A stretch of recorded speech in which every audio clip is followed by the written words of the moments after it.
ನೊಂದ ಜೀವಕ್ಕೆ ಮುರಿದ ಮನಸ್ಸಿಗೆ ಪ್ರಶ್ನೆಗಳಲ್ಲಿ ಸಿಲುಕಿದ ಜೀವನಕ್ಕೆ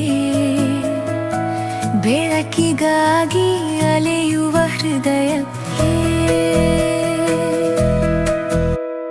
ಸತ್ಯವೇದದಿಂದ ಹೃದಯಕ್ಕೆ ಒಂದು ಮಾತು. ಆತ್ಮೀಯರೇ, ಮತ್ತೊಮ್ಮೆ ಹೃದಯಕ್ಕೊಂದು ಮಾತು ಕಾರ್ಯಕ್ರಮಕ್ಕೆ ಸ್ವಾಗತ.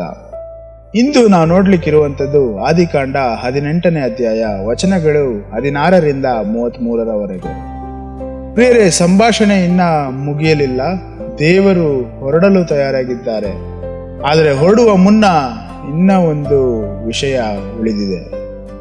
ಅದೇ ಸೊಡೋಮ್ ಮತ್ತು ಗೊಮೋರ. ಪಾಪದ ಕೂಗು ಆಕಾಶವನ್ನ ತಲುಪಿದೆ. ದೇವರು ಹೇಳುತ್ತಾರೆ, ಅವುಗಳ ಪಾಪ ದೊಡ್ಡದಾಗಿದೆ ಎಂಬುದಾಗಿ. ಪ್ರಿಯರೇ, ಇದು ಕೋಪದ ಸ್ಫೋಟವಲ್ಲ, ಇದು ಪರಿಶೀಲನೆಯ ನಂತರದ ಘೋಷಣೆ. ಅಂದರೆ ದೇವರು ತೀರ್ಪು ಕೊಡುವ ಮುನ್ನ ದೇವರು ನೋಡಿ ಅದನ್ನ ಪರಿಶೀಲಿಸುತ್ತಾರೆ. ಯಾಕೆಂದರೆ ದೇವರು ನ್ಯಾಯವಾದವರು. ಆ ಸಮಯದಲ್ಲಿ ಒಂದು ಮೌನದ ದೃಶ್ಯವನ್ನ ನಾವು ನೋಡಬಹುದು. ಪ್ರಿಯರೇ, ಅಬ್ರಹಾಮ ಅಲ್ಲಿ ನಿಂತಿದ್ದಾನೆ. ಅವನು ಹೊರಟು ಹೋಗಲಿಲ್ಲ, ಹೊರತು ದೇವರ ಮುಂದೆ ನಿಂತೇ ಇದ್ದಾನೆ. ಆತ್ಮೀಯರೇ, ಇದು ಸಾಮಾನ್ಯವಾದ ನಿಲ್ಲುವಿಕೆ ಅಲ್ಲ, ಇದು ಮಧ್ಯಸ್ಥಿಕೆಯನ್ನ ವಹಿಸಿಕೊಳ್ಳುವಂಥದ್ದು. ಅಂದರೆ ಅವನು ತನಗಾಗಿ ಮಾತನಾಡುತ್ತಿಲ್ಲ, ಇತರರಿಗಾಗಿ ಮಾತನಾಡುವುದನ್ನು ನಾವು ನೋಡಬಹುದು. ಅಬ್ರಹಾಮನು ನಿಧಾನವಾಗಿ ಮುಂದೆ ಬಂದು ಒಂದು ಮಾತನ್ನ ಗೌರವದಿಂದ, ಧೈರ್ಯದಿಂದ ಒಂದು ಮಾತನ್ನ ಕೇಳುತ್ತಾನೆ. ನ್ಯಾಯವಾದವನು ದುಷ್ಟನ ಜೊತೆ ನಾಶವಾಗುತ್ತಾನೆಯೋ ಎನ್ನುವಂಥ ಪ್ರಶ್ನೆ. ಇದು ದೇವರನ್ನ ಪ್ರಶ್ನಿಸುವ ಧೈರ್ಯವಲ್ಲ ಪ್ರಿಯರೇ, ಇದು ದೇವರ ಸ್ವಭಾವದ ಮೇಲೆ ನಂಬಿಕೆಯ ಧೈರ್ಯ. ಅಂದರೆ ಅಬ್ರಹಾಮನು ಕೇಳುತ್ತಾ ಇರುವಂಥದ್ದು, ನೀನು ನ್ಯಾಯವಾದ ದೇವರಾಗಿರುವುದರಿಂದ ನಾನು ಕೇಳುತ್ತಿದ್ದೇನೆ ಎನ್ನುವಂಥದ್ದನ್ನು ನಾವು ನೋಡಬಹುದು.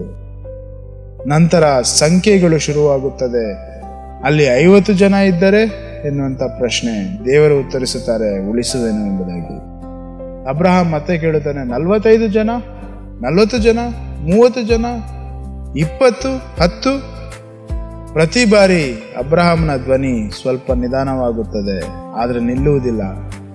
ಅದೇ ರೀತಿ ಪ್ರತಿ ಬಾರಿ ದೇವರ ಉತ್ತರ ಒಂದೇ ಆಗಿರುತ್ತದೆ, ಅವರನ್ನ ಉಳಿಸುವೆನು ಎಂಬುದಾಗಿ. ಆತ್ಮೀಯರೇ, ಇದು ಒಂದು ಮಾತುಕತೆ ಅಲ್ಲ, ಇದು ಒಂದು ಹೃದಯ. ಒಂದು ವ್ಯಕ್ತಿ ಒಂದು ನಗರಕ್ಕಾಗಿ ದೇವರ ಮುಂದೆ ನಿಂತಿದ್ದಾನೆ ಅಬ್ರಹಾಮನು. ಅವನು ಹೇಳುತ್ತಾ ಇಲ್ಲ ಅವರು ತಪ್ಪು ಮಾಡಿದ್ದಾರೆ, ಅದು ಅವರ ತಲೆನೋವು ಎಂಬುದಾಗಿ ಅವನು ಹೇಳುತ್ತಾ ಇಲ್ಲ.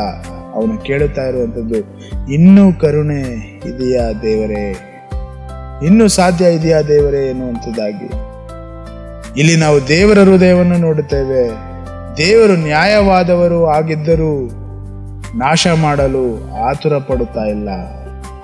ದೇವರು ಉಳಿಸಲು ಅವಕಾಶವನ್ನ ಹುಡುಕುತ್ತಾ ಇದ್ದಾರೆ. ಒಬ್ಬರಿದ್ದರೂ 10 ಜನ ಇದ್ದರೂ ಆತ್ಮೀಯರೇ, ದೇವರು ಉಳಿಸುತ್ತೇನೆ ಎಂಬುದಾಗಿ ಹೇಳುತ್ತಾ ಇದ್ದಾರೆ. ಪ್ರಿಯರೇ, ಪ್ರಾರ್ಥನೆ ಎಂದರೆ ಒಮ್ಮೆ ಕೇಳಿ ನಿಲ್ಲುವುದಲ್ಲ, ಇದು ಮುಂದುವರಿಯುವ ಮಾತುಕತೆ. ಇದು ಒಬ್ಬರಿಗಾಗಿ ಮತ್ತೆ ಮತ್ತೆ ನಾವು ನಿಲ್ಲುವಂಥದ್ದು. ಇಂದು ನಾವು ಲೋಕವನ್ನ ನೋಡುತ್ತೇವೆ. ಅನ್ಯಾಯ, ದುಷ್ಟತೆ, ನೈತಿಕ ಕುಸಿತ, ಅದರ ಬಗ್ಗೆ ನಾವು ಮಾತನಾಡುತ್ತೇವೆ, ಟೀಕಿಸುತ್ತೇವೆ.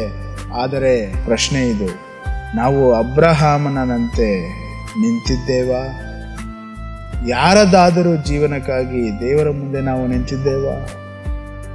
ಹಾಗಾದ್ರೆ ಇಂದಿನ ವಾಗ್ದಾನ, ದೇವರು ಕರುಣೆಯನ್ನ ತೋರಿಸಲು ಸಿದ್ಧರಾಗಿದ್ದಾರೆ. ನಾವು ಪ್ರಾರ್ಥಿಸಿದಾಗ ದೇವರು ಕೇಳುತ್ತಾರೆ. ದೇವರು ನಿರ್ಲಕ್ಷ್ಯ ಮಾಡುವಂತ ದೇವರಲ್ಲ ಪ್ರಿಯರು. ಹಾಗಾದ್ರೆ ನಾವು ಕೈಗೊಳ್ಳಬೇಕಾಗಿರುವಂತ ಆಜ್ಞೆ, ಇತರರಿಗಾಗಿ ನಾವು ನಿಲ್ಲಬೇಕು. ನಮ್ಮ ಅಗತ್ಯಗಳಿಗಾಗಿ ಮಾತ್ರವಲ್ಲ ಪ್ರಿಯರೇ, ನಮ್ಮ ಕುಟುಂಬಕ್ಕಾಗಿ, ನಮ್ಮ ನಗರಕ್ಕಾಗಿ, ನಮ್ಮ ಸಮಾಜಕ್ಕಾಗಿ ನಾವು ದೇವರ ಮುಂದೆ ಮಧ್ಯಸ್ಥಿಕೆಯನ್ನ ವಹಿಸಬೇಕು. ಹಾಗಾದ್ರೆ ಇಂದು ನಾವು ಇದನ್ನು ನೆನಪಿಟ್ಟುಕೊಳ್ಳೋಣ. ಅಬ್ರಹಾಂ ಒಂದು ನಗರಕ್ಕಾಗಿ ದೇವರ ಮುಂದೆ ನಿಂತನು. ಇಂದು ನಾವು ಯಾರಿಗಾಗಿ ನಿಂತಿದ್ದೇವೆ? ಮತ್ತೆ ಮುಂದಿನ ಸಂಚಿಕೆಯಲ್ಲಿ ಭೇಟಿಯಾಗೋಣ. ಅಲ್ಲಿಯವರೆಗೂ ಪ್ರಾರ್ಥನೆಯಲ್ಲಿ ನಿಂತುಕೊಳ್ಳುವ ಹೃದಯ ನಮ್ಮದಾಗಿರಲಿ. ಆಮೇನ್. ಜೀವಕ್ಕೆ ಮುರಿದ ಮನಸ್ಸಿಗೆ ಬೆಳಕನ್ನು ಹುಡುಕುವ ಹೃದಯಕ್ಕೆ ಸತ್ಯವೇದದಿಂದ ಹೃದಯಕ್ಕೆ ಒಂದು ಮಾತು